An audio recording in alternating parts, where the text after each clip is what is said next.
Morning routine. So, good morning guys. So, mo tumambak na ta para mag-ilis ta kay murag-ilis na pud ta charies.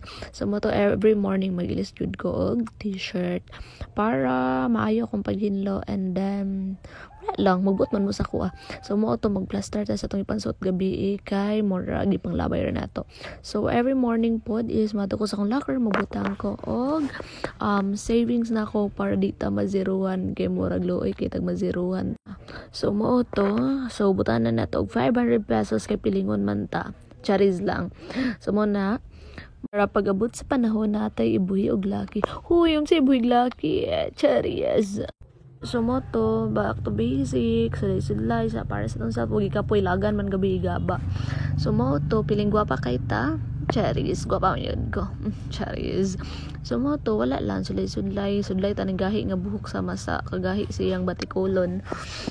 Uy, charis, bala away man kay ta for today's video. So mo to, rapapam-pam-pam, sulay. And then, pilingon man ta mag-moisturizer sa atong paa, kay murag dry na kay ta. Ay, managid ta na basa. Charis!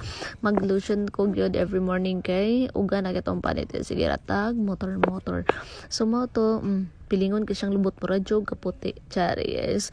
So mo to, hawite ay patakato di uy pa na mabanagid ta.